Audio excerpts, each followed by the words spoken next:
Bem, o meu tema é a inconstitucionalidade das novas hipóteses de cabimento da reclamação no novo Código de Processo. É um tema polêmico por natureza, ainda que talvez não se tenha discutido muito acerca disso. Toda vez que a gente puxa uma ideia de inconstitucionalidade, a polêmica vem automaticamente, porque eu estou falando da tensão entre uma decisão majoritária, uma decisão tomada por nossos representantes no Congresso Nacional, seja na Assembleia, nas câmaras de vereadores, em tensão com uma norma superior, com o texto constitucional, que tecnicamente deveria defender-nos de decisões majoritárias que poderiam atacar esse texto maior, que colocaria as regras de funcionamento do nosso Estado, as garantias fundamentais e tantas outras questões constitucionais. Por isso, eu não quero aqui propor, talvez, uma mutilação do novo Código, querer dizer que está errado a questão da reclamação ou coisa do gênero. A ideia mais é trazer uma reflexão, propor essa reflexão para que pensemos no assunto. Se for uma questão que chegue aos tribunais, que seja de fato discutida, tanto por um lado ou por outro que se resolver esse problema, o direito no Brasil, penso, vai aproveitar uma questão que pode se tornar um precedente interessante para pensar em problemas futuros, em coisas novas. Eu vou dividir aqui a minha exposição em 3 partes, bastante curtas, também considerando o tempo. Primeiramente, eu vou falar o que eu entendo por novas hipóteses de reclamação no novo Código. O que eu entendo que houve de inovação no Código com relação a hipóteses de cabimento especificamente. Não vou tratar de procedimento ou coisa do gênero. A minha questão aqui é as hipóteses de cabimento. Depois eu vou tratar do porquê que eu entendo que há uma inconstitucionalidade nessas hipóteses de cabimento e, ao final, vou tratar de possíveis objeções a isso, teses que poderiam salvar aqui o dispositivo, de certa forma, já na conclusão da minha exposição. Bem, primeiramente, o novo Código, a reclamação, ela entra no Código. Antes, a reclamação apenas se colocava na Lei 8.038 de 90, que tratava do procedimento dos processos de competência originária e recursal nos tribunais superiores, notadamente o STJ e STF. A reclamação, então, pela primeira vez, entra no Código. As consequências disso são várias. A primeira delas talvez seja tornar a reclamação um instituto processual utilizável em todos os tribunais, sem tanta polêmica. Antes, havia essa discussão sobre a possibilidade ou a necessidade de haver uma previsão constitucional nos estados para que os tribunais pudessem ter processo de reclamação. Agora, digamos, o Código se afasta disso para entender que é um procedimento adotável em quaisquer tribunais. Mas, além disso, a questão importante que eu coloco aqui com relação às hipóteses de cabimento é que o Código aumentou isso de certa forma. Por quê? O que acontece? A reclamação, ela surge de maneira jurisprudencial no STF, numa época em que nós não tínhamos muitos dos institutos jurídicos que temos hoje. A teoria base dela é a teoria dos poderes implícitos. Por quê? O STF na década de 50, pela primeira vez, se viu com o problema de ter suas decisões, de certa forma, ignoradas ou desrespeitadas pelos tribunais inferiores ou tomados atos concretos que deixavam de lado essas decisões, numa época em que eu não tinha controle concentrado de constitucionalidade, numa época que as competências do STF eram muito mais próximas, talvez, da parte de direito subjetivo que a gente tem hoje, com habeas corpus, com recurso extraordinário, mas eu não tinha uma ação direta de constitucionalidade, não tinha essas coisas. E aí o STF começou a aceitar reclamações quando havia, de fato, pelos outros tribunais ou por órgãos administrativos, o desrespeito a alguma decisão tomada pelo STF. E, a partir daí, a reclamação foi surgindo, a teoria dos poderes implícitos, dizendo o seguinte: se eu tenho o poder, o dever de tomar essa decisão nesse sentido, eu também tenho que ter os meios para fazer essa decisão valer. E a reclamação foi se desenvolvendo jurisprudencialmente, até que foi para o regimento interno do STF. Depois foi para o regimento interno do STF quando já havia competência para legislar sobre sua competência originária, na época da Constituição de 67, a emenda de 69. O STF tinha a força de lei no regimento para fins de colocar a sua competência. E aí a reclamação também foi posta lá novamente. Depois, a grande mudança, talvez, foi quando a própria Constituição de 88 fixou ali a reclamação como uma das hipóteses de abertura de jurisdição do STF, como competência originária. A reclamação para 2 simples finalidades: para proteger a competência da Corte Constitucional, do STF, e para garantir a autoridade das suas decisões. Essas são as duas hipóteses que permeiam a reclamação desde quando ela começou a se desenvolver em regimentos internos do STF de 57, depois em 70, depois com as redações posteriores, sempre manteve essa linha. Em 2004, há a emenda constitucional de reforma do Poder Judiciário e é acrescentada uma nova hipótese de cabimento da reclamação, qual seja a proteção das súmulas vinculantes, da aplicação indevida de súmula vinculante ou da não aplicação de súmula vinculante. Entendeu-se que eu poderia controlar a aplicação desse enunciado através do Instituto da Reclamação também. E, com o tempo, houve um desenvolvimento muito claro do que seriam essas hipóteses. A da súmula vinculante é mais nova, claro, e é mais simples. Eu tenho que ter o texto súmula vinculante e, a partir dali, eu verifico se eu tive algum problema ou não na aplicação dele. O STF vai dizer se entende que é procedente ou não. Sendo procedente, a decisão administrativa ou judicial é cassada para que outra seja proferida em seu lugar, respeitando aquele entendimento sumular. Mas a questão de preservar a competência do tribunal, de garantir a autoridade das decisões, foi algo que foi desenvolvido junto com o controle de constitucionalidade brasileiro. Quando nós tivemos o desenvolvimento das ações diretas de constitucionalidade, possibilidade de deferimento de medidas cautelares em ações diretas de constitucionalidade, a reclamação caminhou junto disso. E se delimitou muito claramente o que seria essa garantia de autoridade das decisões. Não seriam quaisquer decisões do tribunal.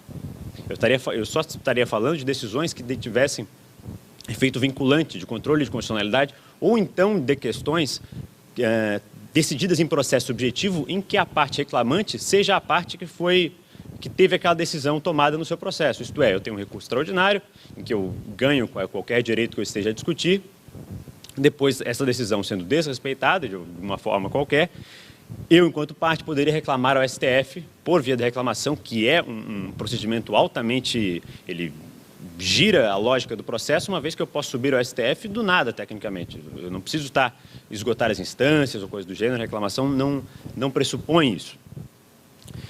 E se desenvolveu a ideia de que a autoridade das decisões seria essa, ou uma decisão abstrata que se aplicaria a todos, dotada de efeito vinculante de controle de constitucionalidade, ou uma decisão tomada em processo subjetivo em que a parte reclamante seja a parte que estava naquele processo anterior. O novo Código, todavia, ele trazendo um protagonismo maior para a reclamação, ele traz outras hipóteses de cabimento que eu vou explicitar agora rapidamente aqui para vocês. O artigo 988 do Código, vou tomar a liberdade de ler rapidamente aqui, fala que caberá reclamação para 1. Preservar a competência do tribunal, que é o que nós sempre tivemos desde sempre e é o que está na Constituição. 2. Garantir a autoridade das decisões do tribunal. Até aí é o que nós já tínhamos na Lei 8.038, é o que nós já tínhamos na Constituição, é o que nós tínhamos desde sempre com relação à reclamação. Mas agora nós temos os incisos 3 e 4. Esses já foram modificados pela Lei 13.256, o recall do CPC que foi mencionado ontem aqui. De certa forma, restringiu um pouco a reclamação e outras medidas para os tribunais superiores, mas manteve essas duas hipóteses que eu vou tratar aqui. 3. Garantir a observância do enunciado de súmula vinculante e decisão do Supremo Tribunal Federal em controle concentrado de constitucionalidade. Aí você vê falando isso e pensa, tá, mas isso não é o que já tinha? Calma. Nós temos também aqui, junto disso, o parágrafo 4º do artigo 988, que vai falar o seguinte: as hipóteses do inciso 3, que é esse que eu acabei de ler, compreendem a aplicação indevida da tese jurídica e sua não aplicação aos casos que a ela correspondam. Quando eu falo de súmula vinculante, a tese jurídica é a própria súmula vinculante, então isso perde um pouco de importância quando eu toco nesse ponto. Mas quando eu falo em decisões do controle concentrado de constitucionalidade, eu falar em tese jurídica e sua não aplicação aos casos que a ela correspondam é mais do que o STF entendia que seria a autoridade de suas decisões até o momento. Alguns aqui vão lembrar, ou já vão ter estudado esse tema. O STF, mais ou menos ali entre 2003 e 2009, estava aplicando uma teoria chamada teoria da transcendência dos motivos determinantes. É uma teoria que surgiu, foi aceita no STF durante um bom tempo e depois caiu em derrocada. E ela dizia o seguinte: olha, na reclamação, para eu garantir a autoridade das decisões, não necessariamente eu estou falando do dispositivo da decisão. Porque quando tem uma DI, ela é uma ação voltada contra uma lei específica que vai me dizer um resultado binário ou não. Claro que eu tenho parcialmente possibilidades parciais de constitucionalidade, mas o resultado é o seguinte: procedência para extinguir, para invalidar a lei, por questão de inconstitucionalidade, ou improcedência para manter a constitucionalidade daquela lei. Os fundamentos daquela ação direta de constitucionalidade podem conter fundamentos que seriam aplicáveis a outras leis de outros estados. E durante esse período, entendeu-se o seguinte: olha, se eu julgo aqui uma ação direta de constitucionalidade de uma lei do estado de Santa Catarina, que é análoga, ou aplica os mesmos raciocínios de uma lei semelhante ao Estado do Paraná, por exemplo, eu poderia, lá do Paraná, entrar com uma reclamação dizendo o seguinte: olha, em Santa Catarina, essa lei aqui foi julgada inconstitucional. A lógica se aplica aqui e eu posso fazer valer aquela decisão do Supremo Tribunal Federal para invalidar a minha lei do Paraná também, por conta dos fundamentos determinantes daquela decisão. Isso, claro, fez a reclamação ser muito mais utilizada, porque começou a se entender que, de fato, os fundamentos valeriam. Porque antes, se eu só pudesse fazer o dispositivo valer, isso estaria vinculado ao Estado de Santa Catarina, no meu exemplo. Porque eu só posso fazer valer o dispositivo da decisão, o resultado do meu julgamento, no sentido de julgar inconstitucional aquela lei. E se aquela lei fosse aplicada, eu poderia entrar com reclamação. Mas, durante esse período, entendeu-se que eu poderia pegar os fundamentos determinantes, e aqui poderia puxar a ideia de precedentes, também do que vai ser muito falado aqui no Congresso, puxar os fundamentos que transformaram aquela decisão na decisão que foi. Só que isso, em 2009, já foi derrotado no STF, não voltou mais desde então, e a reclamação tem sido aplicada de maneira bastante restrita. O novo Código, então, quando fala que eu posso utilizar aqui do inciso 3 para as hipóteses do inciso 3 compreender a aplicação indevida da tese jurídica, eu basicamente estou ressuscitando a teoria da transcendência dos motivos determinantes por via legislativa. Isso vale tanto para o inciso 3 quanto para o inciso 4, que vai falar da garantia da observância de acórdão proferido em julgamento de incidente de resolução de demandas repetitivas, o novo IRDR, e de incidente de assunção de competência. Ambos são incidentes novos, o de assunção de competência poderia já verificar no Código anteriormente, mas ambos são novos e ambos eu pego esse mesmo raciocínio que, quando eu tenho um IRDR, eu vou discutir uma questão jurídica específica. Claro que o IRDR ele já nasce com o pressuposto de resolver as coisas de maneira abstrata, de pegar uma questão específica, pensar essa questão e resolvê-la para que ela se aplique para vários casos. Então, faz todo sentido que eu diga que eu vou utilizar isso aqui para aplicar a tese jurídica. Então, o que eu quero dizer com isso? O novo Código, sem essas disposições, eu não teria como, porque o STF já não vinha citando há muito tempo, a ideia de que eu posso usar a reclamação para fazer valer teses jurídicas. Antes era só o dispositivo dessas decisões dotadas de efeito vinculante. Tá, por que isso é importante? Por que o que é novo é importante? Por que não aceitar o novo Código simplesmente como ele é para tocar esse assunto para frente? Porque ocorre o seguinte: aqui o meu assunto, na verdade, a inconstitucionalidade tem a ver com a distribuição de competências pela Constituição. A Constituição, dentre outras tarefas, dentre a ideia de garantias fundamentais, tem uma função muito específica, muito antiga, que é de organizar o Estado, dividir competências. Sob o ângulo da separação de poderes, eu tenho competências para legislar, tenho competências para governar, administrar e tenho competências para julgar. Se o Estado tem a competência para legislar sobre tal matéria, a partir do momento que a União legisla sobre aquilo, eu tenho uma inconstitucionalidade formal, que me coloca na possibilidade de julgar aquilo inconstitucional porque entrou na competência de outro ente da federação. Julgar é a mesma coisa, na verdade. A Constituição determina competências para julgamento de alguns tribunais. Por exemplo, o TST, o TSE, o Tribunal Militar também, a Constituição própria não se preocupa tanto com a competência deles, deferindo diretamente à lei a possibilidade de fixar a competência desses tribunais. Ocorre que STF e STJ, a competência desses tribunais é fixada diretamente na Constituição. São artigos muito longos, 102 e 105, com vários incisos, 3 incisos cada um, para competência originária, recursal ordinária e recursal extraordinária, que fixam ali todas as hipóteses de jurisdição do STF e do STJ. Inclusive também a ideia da reclamação constitucional, que lá está o texto dizendo que a reclamação constitucional cabe para preservar a competência do tribunal, garantir a autoridade das decisões do tribunal respectivo, tanto do STF quanto do STJ. Depois, em 2004, com a emenda, nós tivemos também a possibilidade da súmula vinculante. Isto é, fora daquele artigo específico da competência, mas foi colocado que caberia reclamação também ao STF para verificar a questão da súmula vinculante. E o que ocorre? O legislador ordinário, é isso que eu estou sustentando aqui, através do novo Código, ele estendeu a possibilidade de abertura de jurisdição do STF com hipóteses de cabimento novas que destoam do que a Constituição expressamente coloca para o cabimento da reclamação. Quando a Constituição fala em preservar a competência, garantir a autoridade e a questão da súmula vinculante, ela fala essas três coisas especificamente e não abre espaço para a lei própria fixar outras hipóteses. E quando o novo Código fala em garantir a observância de outros tipos de decisões e outras coisas, de certa forma ele estende aquilo que a jurisprudência do STF, durante vários anos, foi construindo acerca da ideia de garantir a autoridade das decisões. Essa ideia de que as competências ali são fixadas, não podem ser estendidas ou ou diminuídas, ela vai longe na história constitucional, que o Brasil também se baseia muito, por exemplo, na história constitucional americana. O caso clássico, muito estudado, de Marbury versus Madison, de 1803, que é um marco do Judicial Review, também ele era muito importante no mérito da sua decisão, que às vezes a gente passa batido. O problema ali foi resolvido, a questão constitucional que foi resolvida, na verdade, foi resolvido porque o sujeito, o William Marbury, buscou a jurisdição da Suprema Corte americana através de um remédio que tinha sido criado por uma lei ordinária, pelo Judiciary Act, que é uma lei que não tem força constitucional, uma lei normal do Congresso americano. E essa lei falava que cabia esse remédio para a Suprema Corte.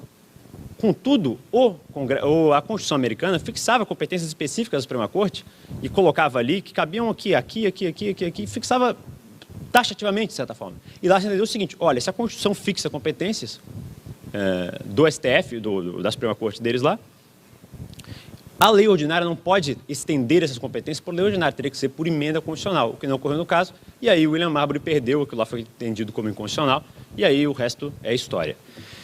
E o STF vai nessa linha, entende, é muito corrente a ideia de que as competências do STF, do STJ, hoje mais recentemente do STJ também, são taxativas, o rol é de direito estrito. Eu tenho competência ali que eu não posso estender. E a partir do momento em que o novo Código cria essas hipóteses novas, ele estaria, de certa forma, fugindo do que a própria Constituição fixava para essas hipóteses de cabimento da reclamação. Aí vocês vão me perguntar, tá, mas como assim? O que está acontecendo? A comparação mais clara que eu gosto de pontuar acerca disso é com o recurso extraordinário.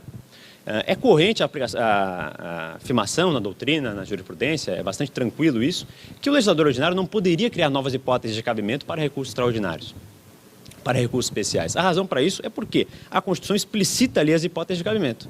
Claro que, quando nós falamos do recurso extraordinário, é mais fácil visualizar isso, porque ele divide em incisos, fala em contrariar a Constituição, fala em contrariar a lei federal, de maneira muito mais explicitada. Mas para a reclamação também é isso.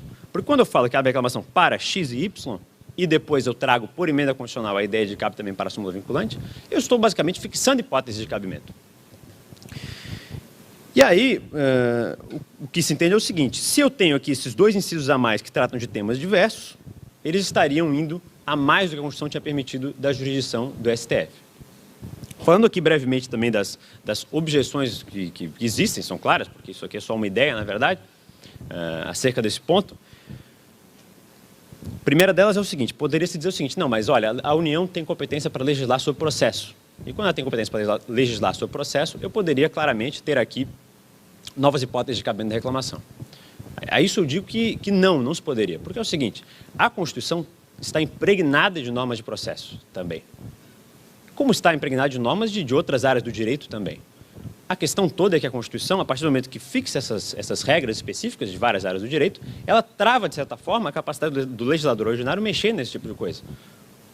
Claro que a Constituição tem hipóteses mais esdrúxulas, como a questão do Colégio do Rio de Janeiro, lá, e questão de cartórios, por exemplo, tem milhões de coisas, a Constituição nossa é muito analítica. Mas é uma opção nossa, isso faz com que o Brasil reforme muito a Constituição, mas ali estão fixadas regras, de direito processual também. E a questão é o seguinte, muito embora a União possa fixar todas as normas sobre direito processual, ela deve respeito às normas de direito processual fixadas na Constituição. E aqui o problema, na verdade, vai atrás. Eu não estou falando de normas de direito processual, estou falando de distribuição de competências.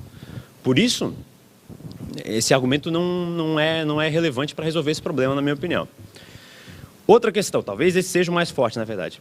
Pode-se dizer, e isso é muito sustentável também, é o seguinte, não, mas todas essas duas hipóteses aqui, muito embora estejam separadas da garantia da autoridade de decisões do tribunal, elas não fogem da ideia de garantir a autoridade de decisões do tribunal. Elas estariam dentro dessa ideia já. Porque, cá entre nós, o vocábulo, a literalidade de garantir a autoridade de decisões de um tribunal é algo muito aberto mesmo. Eu poderia dizer que eu poderia garantir a autoridade de qualquer decisão que eu entendesse respeitada. E por isso, na verdade, é que a jurisprudência do STF, ao longo de 50 anos para mais, foi fixando o que entendia. Por exemplo, a Darilê mencionou aqui brevemente, eu quero crer também, a questão de que a reclamação, para a questão da repercussão geral, que o STF já entendeu que não era o caso, não poderia ser utilizado. já tentou usar a reclamação para muita coisa, o STF já rejeitou muita coisa, já entendeu cabível muita coisa e foi moldando isso ao longo do tempo, muito tempo. E é uma expressão da autoridade de decisões do tribunal constitucionalizada, que coube ao STF interpretar ao longo de vários anos. Então, não dá para sustentar que aquilo ali estaria já dentro da ideia de autoridade das decisões, porque o STF já tinha fixado o que seria e já tinha rejeitado expressamente a teoria da transcendência dos motivos determinantes há um bom tempo já, desde 2009. De forma que sustentar que já estaria aquilo ali, que estaria colocado, é ignorar grande parte do direito, que é o direito produzido nos tribunais, nas Cortes Supremas e toda a discussão de precedentes, que é também um outro pilar do novo Código. Mas um outro jeito de olhar essa mesma questão é entender o seguinte, tá, mas veja bem, tudo bem, não era a autoridade das decisões do tribunal isso que eu estou colocando agora, mas não poderia ser? O legislador também não é um intérprete da Constituição e não pode ele colocar essas hipóteses, essas ideias aqui dentro desse fato novo? E aí vem uma outra questão importante, que é o seguinte, aqui é muito importante a ideia, por exemplo, dos diálogos institucionais, a teoria dos diálogos, que eu falo o seguinte, o STF não interpreta a Constituição sozinho, a Constituição é interpretada pelo legislador, pelo cidadão, por todos, e o legislador é um intérprete qualificado da Constituição, pois é ele que vai baixar as leis ordinárias, complementares e emendas constitucionais que vão trabalhar e vão concretizar o sentido daquela Constituição. Ocorre o seguinte, o STF já se manifestou algumas vezes sobre esse ponto, por exemplo, na DI 2797, é uma DI bastante conhecida acerca do foro privilegiado. O STF havia mudado a sua jurisprudência para entender que o foro privilegiado só se estendia enquanto durasse a função do sujeito, que hoje é algo corriqueiro, aqui desce para o Sérgio Moro, sobe para o Teori, é por conta disso, é por questão do exercício da função. Enquanto se entendia antes no STF que, assim, ó, se foi na época que o sujeito estava exercendo aquela função que detinha foro privilegiado, o foro privilegiado ele continuaria enquanto o processo continuasse. O STF mudou essa jurisprudência e o legislador baixou uma lei dizendo o seguinte, não, olha só, o foro continua depois e, além disso, a ação de improbidade é direto no STF. Isso foi em 2003, salvo me engano, né, Rui? Por aí, a lei que mexeu no Código de Processo Penal. E o STF diz o seguinte, não, aqui, ó, a questão da improbidade, eu estou falando de uma competência nova, não se pode, porque esse raciocínio que eu estou colocando aqui, as competências estão lá, não tem para julgar improbidade, só recurso extraordinário. E, além disso, a questão do foro privilegiado já foi interpretada pelo STF dessa forma, de que o foro não se estende depois do final do exercício da função. O legislador, quando vem debater esse ponto, utilizando-se de lei ordinária, ele não consegue atingir a interpretação que o STF fixou acerca de norma constitucional. Isso é um tema que daria um dia inteiro para a gente ficar discutindo. Mas, basicamente, o que eu quero dizer é o seguinte, se houvesse essa alteração por emenda constitucional, como ocorreu em 2004, penso que não haveria problema nenhum. Contudo, quando o legislador utiliza-se da via da lei ordinária, aí, infelizmente, acredito que há um contraste com a Constituição e com a interpretação do STF dada à Constituição, que, infelizmente, penso, prejudica um pouco a ideia da reclamação constitucional. Porque daqui a pouco eu poderia estar falando em coisas aqui, claro, não é uma coisa tão absurda, assim, não estou falando de um pulo enorme, mas o STF poderia fazer isso com outros tipos o legislador poderia fazer isso com outros tipos de procedimentos também. E veja que isso é diferente, por exemplo, do caso da ação rescisória, por exemplo. Porque lá também fala, o STF tem competência para ação rescisória. Mas a ação rescisória lá, eu não tenho uma ação rescisória nas seguintes hipóteses. As hipóteses são deixadas pelo legislador ordinário. A Constituição fala em ação rescisória uma vez só, quando vai falar disso. Quando fala, por exemplo, na DPF, que a lei fixa as hipóteses de cabimento, a Constituição fala a ação de descumprimento, de arguição de descumprimento de preceito fundamental, será regulada por lei, entende? Isso não ocorre com relação à reclamação, por isso que eu entendo que aqui cabe essa discussão acerca, de fato, do que o Código de Processo fez, estendendo essas hipóteses de cabimento, cabe a discussão acerca da inconstitucionalidade formal disso por vício, né, de utilização de lei ordinária em vez de emenda constitucional, que seria, penso, o método mais apropriado.